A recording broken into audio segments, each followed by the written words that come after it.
Watch this. I wish there was a way for me to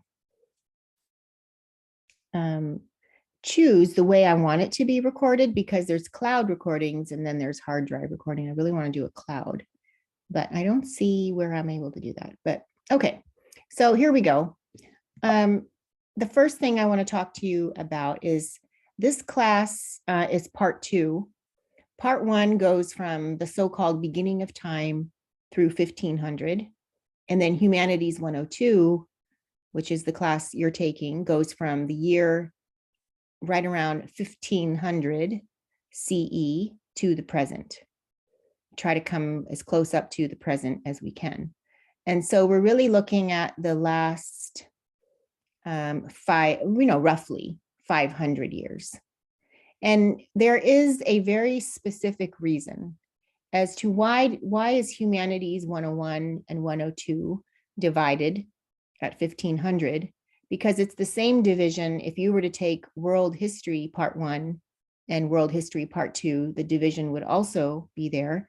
This class also goes by the name at some schools like National University or Design Institute of San Diego. They use the terms World Civilization 1 and World Civilization Part 2. So there are different names for this course.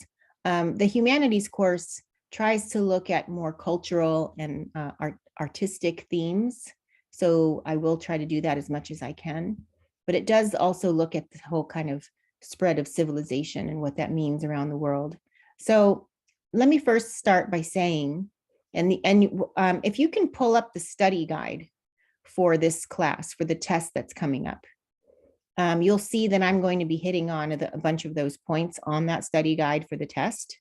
And if I happen to skip over something or miss something and you wanted to ask me, please feel free to do so.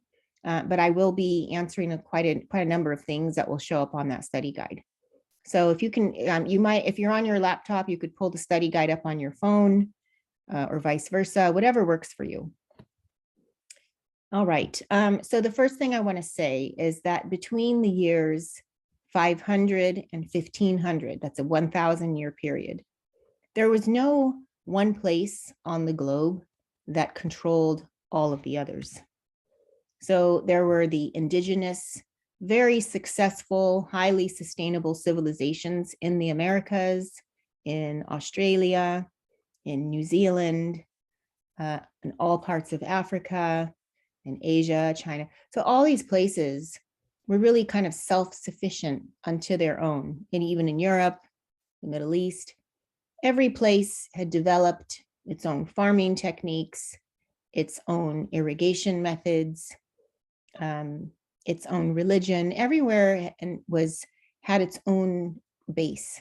And so there wasn't one, like I said, there wasn't one place that controlled the entire globe, something on a global scale.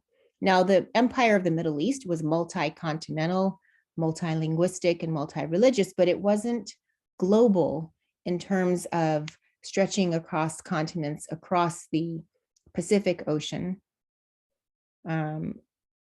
or across the Atlantic. And now this course will cover, we will look at the rise of the Islamic world and the Islamic religion. And really, to understand world history and to understand the humanities, you have to understand something about Islam and the spread of Islam and just how important it was. Because before the rise of the British Empire, the largest empire before the British was the Ottoman Empire. And that's a Middle Eastern Islamic empire. So Muhammad was born in the year 570, and he died in 632. And at the time of his death, he controlled most of the Arabian Peninsula. And after his death, Islam spread across multi-continents, like I said, and the Muslim merchants controlled the trade of these continents. That's Asia, Northern Africa, parts of Europe here, and the Middle East. So you see that Muslim merchants controlled a lot of the Mediterranean trade. They controlled the trade throughout the Red Sea and the Persian Gulf. They controlled the Indian Ocean trade. This, what you call this whole region right here, this circle we can draw here, the Indian Ocean trade. They controlled the Indonesian sea trade lanes up through China. This is Guangzhou, also called Canton, China. And then you see the red lines are the Silk Road. And the Muslim merchants had a lot of power and control over the Silk Road as well. So they're really in control of a lot of movement of goods. So if we want to think about, was there a prototype in world history before the rise of European colonies and the rise of European empires? Was there a prototype for capitalism? Was there a different version of international trade? There absolutely is one to be found with the Islamic world. And this map shows it very, very well. That's why I love this map. I think it's very, very good. And there's something that shifts in the world, because if you think about it, if the world changes in 1500, there must be some factor, or factors, plural, there should be some reason why there is a shift in world history at that time.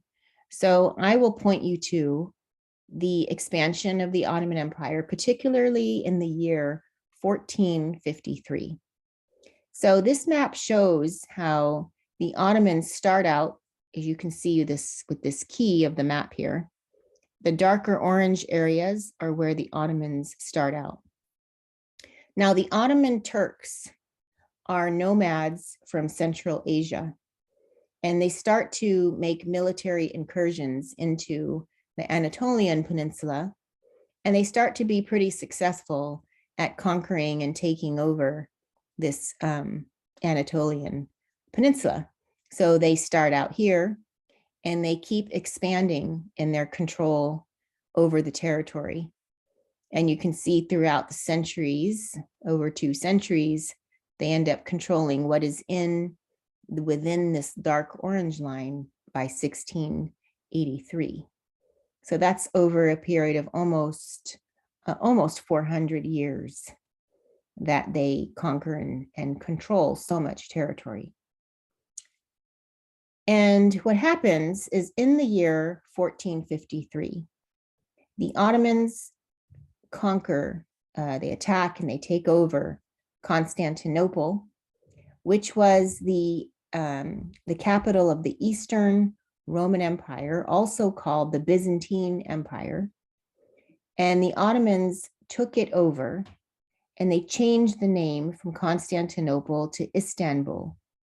And that is the modern day capital of Turkey. And Turkey comes from the fact that these are Ottoman Turks, as I said, that they are Turks that are nomadic people living in Central Asia that settle down and start to control and rule over this territory. Now you can see how far they go into, get close to Europe.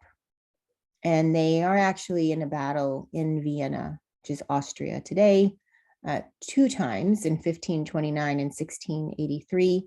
And you can see this is all the Eastern European or Balkan Peninsula. Another thing that you may notice is that this is the Crimea and that this is Ukraine today. This is the territory on the Black Sea. And there's a reason why Russia wants to have control over this. And that is that Russia is landlocked up here in the north because they don't have an outlet to the sea. The ports that they do have along the Pacific Ocean are so far north that they are frozen over for a good part of the year. So they don't make for very good ports. So what Russia has always needed is access to the sea. So Russia and the Ottomans were often on and off fighting over control over this region. And the fact that they are now doing it today does not come as a surprise to people like me who are familiar with the fact that this real estate is almost like the real estate here on the Eastern Mediterranean, where it is battled over for centuries and centuries. So this territory here and here. So if you have access to the Black Sea, you can sail through here, through Constantinople area, and you can go into the Mediterranean and out to, especially now with the Suez Canal, you can go out to the Pacific, Indian Ocean and the Pacific Ocean that way, and then the Atlantic Ocean this way. So for the Russians, this is extremely advantageous. And so this map shows us those kinds of things. But the point that I really wanted to make and that I really wanted to show you was that in 1453, the Muslims gained control over this port, and they control it. That means they control access to the Black Sea. They control the trade in the Black Sea. And so this is an extremely momentous event. Now, let me explain something else. From Italy, there were Venetian and Genoese merchants, Italian merchants, who would sail from the Mediterranean or the Adriatic Sea here, and they would sail over to Constantinople when it was part of the Byzantine Empire. And from Constantinople, they would pick up trade goods that were traveling along the Muslim networks. So these trade goods would either come along the Silk Road or they'd come through the sea trade routes, and then they would end up here in Constantinople. So these Italian merchants would sail to Constantinople. They would pick up the Asia trade goods such as pepper, cinnamon, silk, tea, all kinds of luxury items. And they would take those back to their Italian ports, and those goods would get distributed throughout Europe. Pepper was so highly sought after. It was grown in Indonesia. Pepper was so highly sought after that in Germany, it was used as a form of currency in the German city-states, I should say. So when the Muslims take over Constantinople in 1453, they start to block European access to the Asia trade. They're not open to the Italian merchants as were the Byzantine, as when Constantinople was controlled by the Byzantine Empire.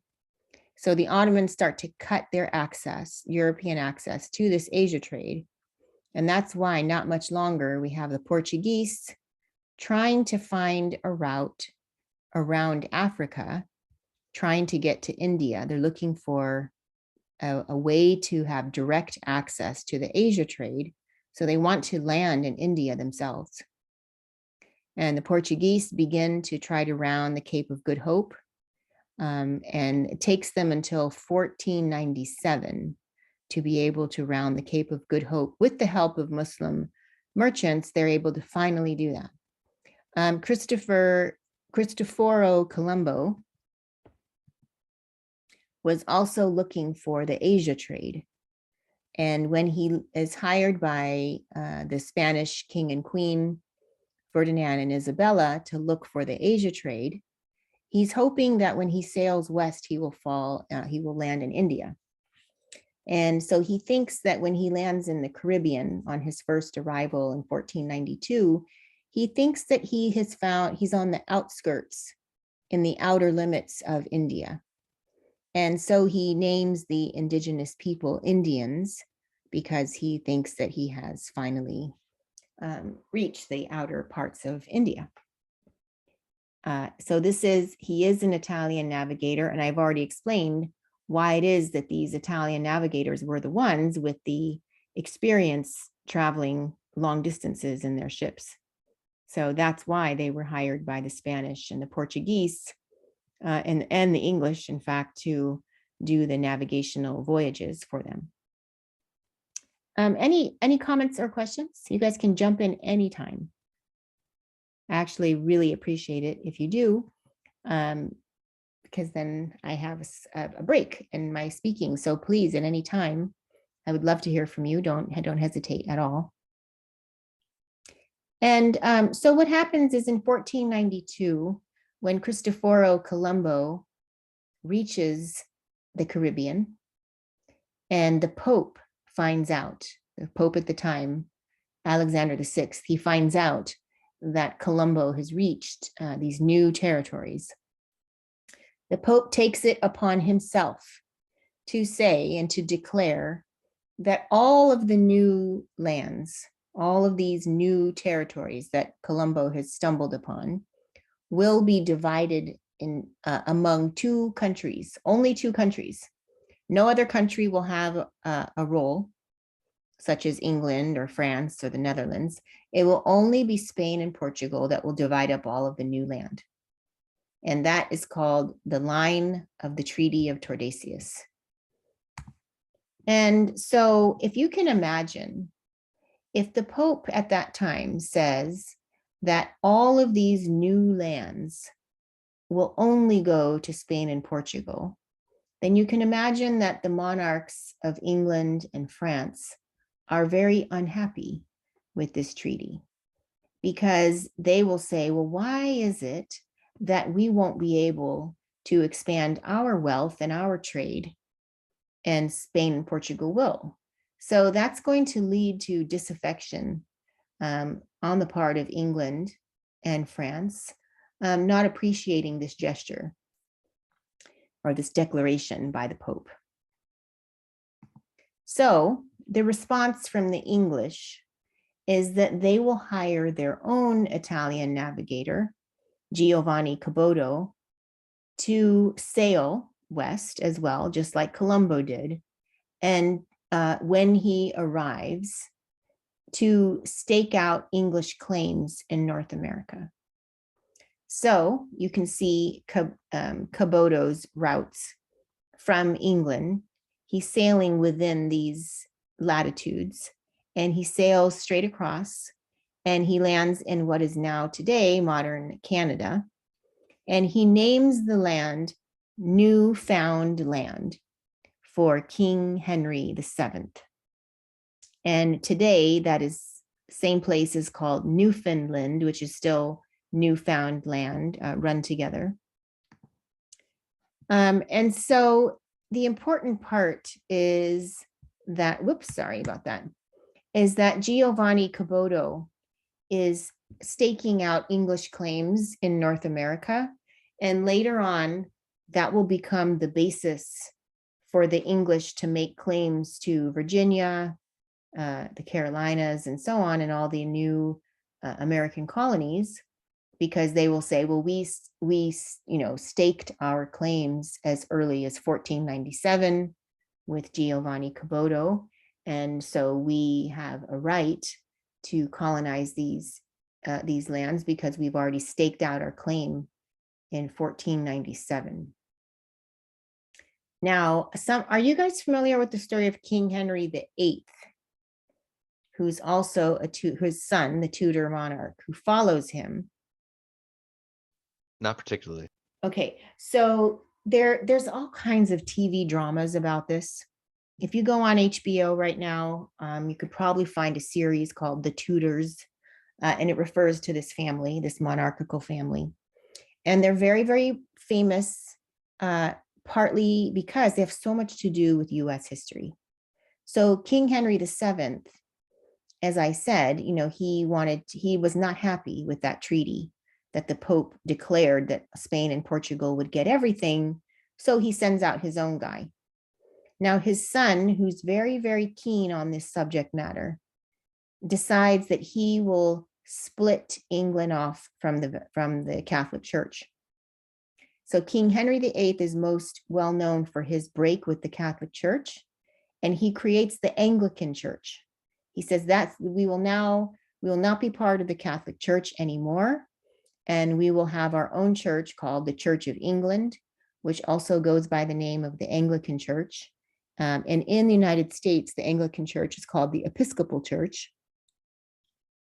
And if you go to an Episcopal church in San Diego, you should find the Queen of England hanging up somewhere, her portrait. And that's because when King Henry VIII broke off from the Catholic Church, he said the head of the Church of England will be the monarch, which at that time was himself. And so ever since then, whoever has the royal throne in England is the head of the Anglican Church, which today is Queen Elizabeth II. And upon her death, the head of the church will pass to, it will be then at that point, King Charles. So I just wanted you to have this background, because you're going to start to see like how things then start to change with this on a global scale with these big changes. So as I said, in 1497 is when Giovanni Caboto establishes Newfoundland for the English. 1497 is also the year that the Portuguese finally make it to India. They've been trying for decades to get around the Cape of Good Hope. It's very, very difficult because the waters on the southern tip of Africa are very, very volatile. So finally, Vasco da Gama rounds the Cape of Good Hope and he makes it to India so they can have a direct route to the Asia trade. And that navigator who makes it there with the help, like I said, of Muslim merchants is Vasco da Gama. Okay, so just a couple other things. In US history textbooks, Giovanni Caboto's name has been anglicized and his name is referred to as John Cabot. That's not his real name though, that's the anglicized version. His real name is Giovanni Caboto. So you can look this up. You guys can Google anything that I'm saying. If you want to see further detail or other pictures that I don't have, please, by all means, feel free to be doing that. If you see anything interesting, let me know, because then I could have you share the screen so we can look at something you've got. And that would be great. Okay. So let's come back to Martin Luther. Let's look at a couple things here. So what you see is because of the Treaty of Tordesillas, the line goes like about right here. If you can see my cursor, I'm going to go from the top and draw the line straight down here. And you can see, except for that little piece right there, that this is the line of the Treaty of Tordesillas, which is why this went to Portugal. And then on this side, these lands went to Spain. And let me point out that California is a part of New Spain.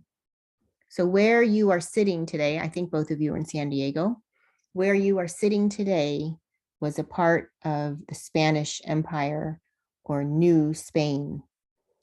More specifically, you're sitting in the Viceroyalty of Mexico. So there were two major viceroyalties, the Viceroyalty of Mexico and the Viceroyalty of Peru. But these are both the Spanish Empire's presence in the Americas. And their intention was to enslave the indigenous people to work in the mines, silver and gold mines, and also the production of goods like cochineal, which is a red color dye for paintings and fabrics and so on. But I like this map because you see the French moving into the Great Lakes region, and they would intermarry with the indigenous people. You see the English starting to further establish colonies after King Henry VIII. It's really under King Henry VIII's daughter, Queen Elizabeth I, who's called the Virgin Queen because she never married and had never had children, and Virginia is named after her. It's King Henry VIII's daughter that really sees the start of the establishment of colonies in North America. So now Brazil, of course, is still today Portuguese speaking. And obviously this whole region here is Spanish speaking. And like I said, these colonists, they originally had intended to enslave the indigenous people for their profit-making activities, but there was a pandemic at that time, and that was the smallpox. That was also the Black Death that started in Europe in the 1340s, 1350s. It also spread throughout North Africa, throughout China and the Middle East. But that Black Death pandemic killed 1/3 to 1/2 of the population. So as bad as our pandemic has been with COVID, it's not as bad as the Black Death, where people didn't even understand or know about quarantine. And actually, quarantine is an Italian word because people finally figured out, after decades and decades of massive death, that quarantine, which means 40 days, was the right number of days for someone to isolate in order to not keep spreading the Black Death or the smallpox. When the Europeans, who had had generations of suffering with the Black Death, when these Europeans, the surviving Europeans, went to the Americas, they brought the smallpox epidemic with them. And they themselves were immune, but it wiped out 90 to 95% of the indigenous people in the Americas. And it's because of the pandemic that the Europeans could take over the Americas. If it weren't for the pandemic, the male warriors of the indigenous populations would have been able to fight back. They would have taken over the weapons or the cannons of the Europeans. They would have been able, I believe, in great likelihood, that they would have been able to maintain their power and maintain a military presence. But because of the pandemic, obviously their whole society broke down, totally weakened by that. Not enough male members alive to defend their societies. Okay. Are there any comments or questions? I do have a video I put in there. It's Jared Diamond's Guns, Germs, and Steel. And I really hope you will watch that. It's not even an hour. I want to say it's about 55 minutes, but it does show the effects of the pandemic. The last 15 minutes of that video are fabulous for showing how pandemics work, how they destroy societies, how they change societies. So if you have a chance to watch that, please do. You will find it very, very helpful to contextualize the current pandemic and to see how they worked previously. You will see that all these pandemics come from a virus jumping from an animal to a human. That did happen with the Black Death. And that is explained in that video. And that video was made in the 1990s. So in the 1990s, no one was expecting this COVID pandemic. But that documentary was made in the 90s. They do talk about how pandemics work with coming, something from an animal infecting human beings. So please watch that. It will give you a lot of insight into what I'm saying too in this lecture. And to get a handle on this whole unit this week, it will be very, very good. So it is in the module, and please watch that. Okay, so Eileen, and what was your name? The other? Bryce. Bryce? Mm-hmm. Yeah. Bryce or Eileen, any comments or questions? No. Okay. I don't know if you guys have seen a movie. It's called Elizabeth. There are a couple, actually. I would recommend those to you. They're pretty interesting. It's about this map, basically. It's about the English coming in to the Americas. It's about the English pirates that would capture the Spanish treasure ships. And they would capture the goods, they capture gold and silver. And Queen Elizabeth even gives knighthood to Sir Francis Drake, who was notorious for preying on Spanish treasure ships. And the other thing about Sir Francis Drake, who was a pirate or merchant under Queen Elizabeth, not Queen Elizabeth today, obviously, Queen Elizabeth I, he also landed in California. And at that time, of course, it was a Spanish part of the Spanish Empire. But he said, "Oh no, I claim this for England." He said, "This is called New Albion, and it's now a part of England." Now the Spanish didn't like that. The Spanish said, "Well, who do you think you are to come into our territory that we have claimed and to put your own name and to say it's part of England?" And so this rivalry between the Spanish and the English is so bad that in 1688, the Spanish send a huge armada, the biggest ever at that point in history. Some hundreds of boats, hundreds of horses, soldiers, I mean, just massive quantities of their military are sailing to England to conquer it, to take it over. And this is shown in these movies, like, such as Elizabeth.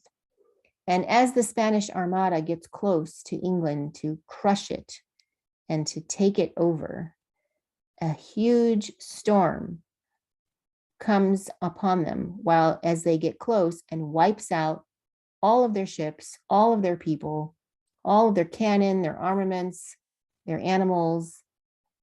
And Queen Elizabeth, who's King Henry VIII's daughter, she believes that she was saved by God, saved by heaven, and the English people love her. They think that she is somehow like divinely ordained because England was saved from the Spanish attack. And because of that too, the English now have the power, and they didn't lose like the Spanish did. And so they have all their ships, they have all their wealth, they have left the Catholic Church, and they confiscated all the property and wealth of those monasteries for themselves. And then they do have the means to then set up their own colonies in North America. And as I said, the pandemic is wiping out the indigenous populations and very heavily weakening them. So that makes it also possible for the English to establish their colonies and for the French to establish theirs. But there are some really good movies, and they do clearly overlap with U.S. history, which is why they're so popular and repeated over and over in Hollywood. Okay, so another thing that happens is if you look at this map, you can say, you know, not all of the Native Americans died. Most of them did, but what about the people that remained and that said, hey, you know, this is still our land. We still have claims to this land. So there's a historian named Patrick Wolfe, and he says that in order for these Europeans to take over all of this territory, what they do is they rename the indigenous people. So they don't call them original owners of the land, but they call them savages, because then that justifies their actions of taking over that land and displacing the people who already were living there, the communities that were already there. So Patrick Wolfe calls that process renaming. Give a group of people a different name to justify the actions that you take. So you call them savages. And I would say we still see that today. Like there was a beating last week. I don't know if you guys saw this in New York. And I think it was like an apartment lobby. There was an elderly Asian woman, and she was brutally beaten, not to death, but almost to death. And in order to do that, the attacker had to rename her. So instead of her being a woman like his own mom, or a woman like his own sister, or a woman like his friend or wife or girlfriend, he would rename this person as cause of the pandemic, or, you know, something that makes it possible for him to take that action against her. You have to reconceptualize the person or the people. So that's what Patrick Wolfe calls race. His race is a process by which you take someone's land or exploit their labor. But in order to do that, you first have to rename them. So you will call them slaves, you call them savages. You have to do this process of renaming, and then that makes it possible then to take land or force people or enslave people. So I wanted to mention that also as a part of thinking about how do these names, how do things come to be the way they are now? The other thing that I have taken from Patrick Wolf that I think is very important is he says, when you look at this map again, he says that the objective would be to take as much land as you can. So you want to say that if a person is half indigenous and half European, then you want to remove them from their indigenous status. So in the Native American case, a European father and a Native American mother will have not, it will, instead of having a Native American child, they have, they get, the child becomes closer and closer to the European side, which is why today, if you say that you're Native American, that's not enough. You have to take a DNA test and you have to prove through blood quantum that you're Native American. No one will accept the fact that you say I'm Native American, especially if you are living on a reservation or something like this. And so Patrick Wolf points out that it's difficult to prove that you're Native American. You have to go through some pains and efforts to prove that you're Native American. Whereas if you are Black, it's very easy to say that you're Native American, or very easy to prove. So he says that works in the opposite direction. So if it's in a European man and an African mother, the child does not become European, the child becomes African. And that's in order to increase the number of laborers. So the renaming process works in opposite ways for Native Americans and for people of African descent in order to maximize the profitability of this colonial situation.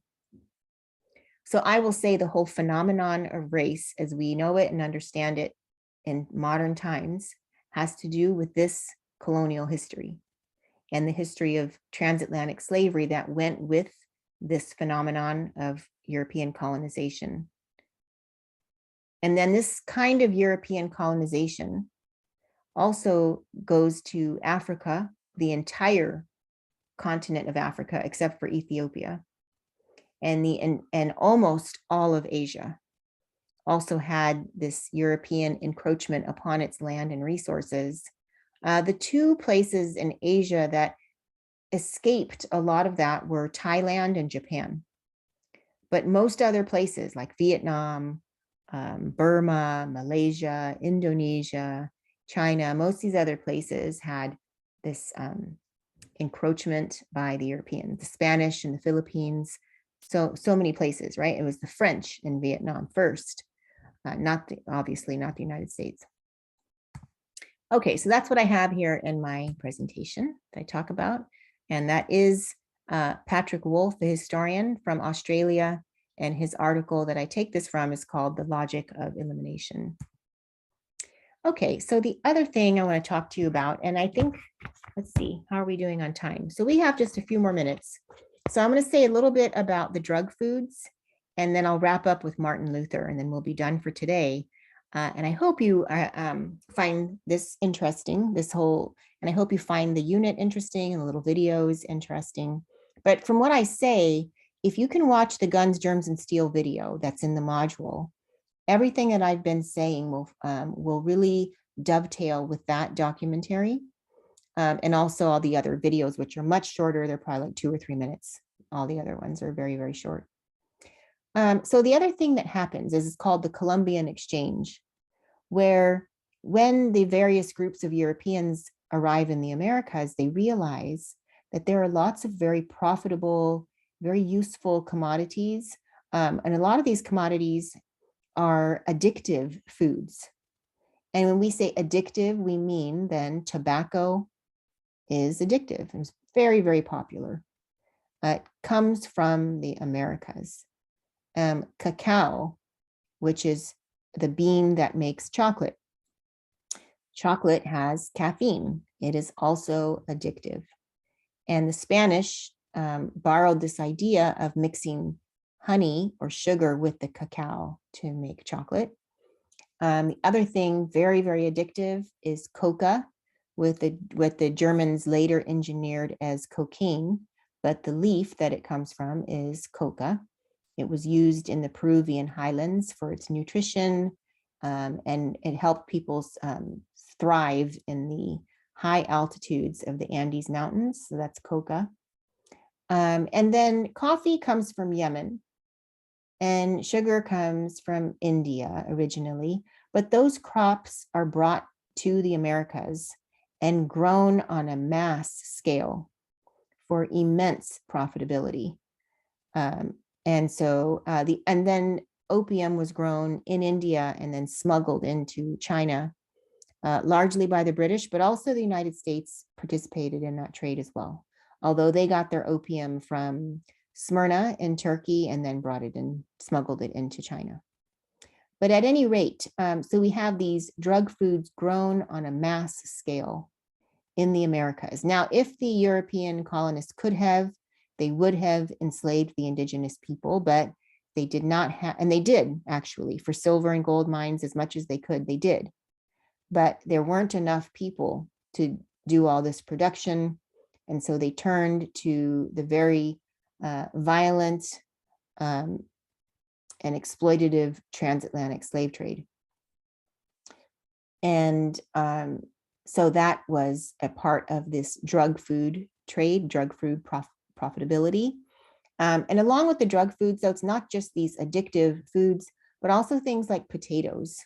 So tobacco, but there's the other foods from the Americas, which are squash, beans, corn, potatoes, cacao, cocoa, and avocados. Also cotton from India, but raised on a mass scale in the Americas. Obviously, most people know about that because of the Civil War. But cotton, rice, hemp, there are also all kinds of other cash crops that were grown in the Americas. Great profitability for the European colonists, which kept these colonies going, and more people moving from Europe to the Americas for this economic mobility. And it's not the wealthier elite members that would come to do this work. It was the middle to lower class that wanted a new opportunity for land and wealth, that would leave the comforts of their home in Europe to come to the Americas and risk everything to gain wealth throughout this trade.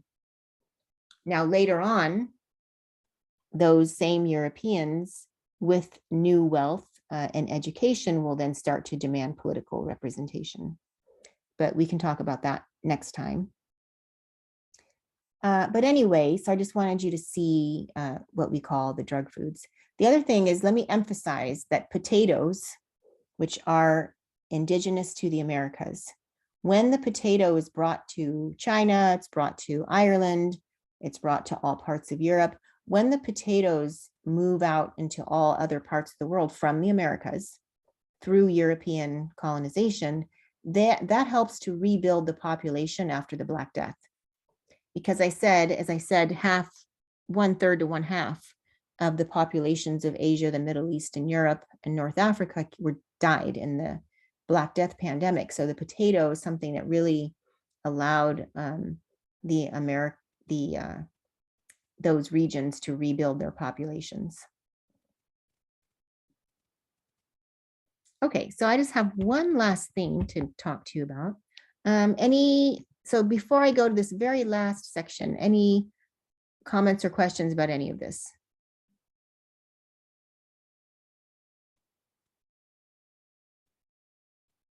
Are you guys there? Yeah, I'm here.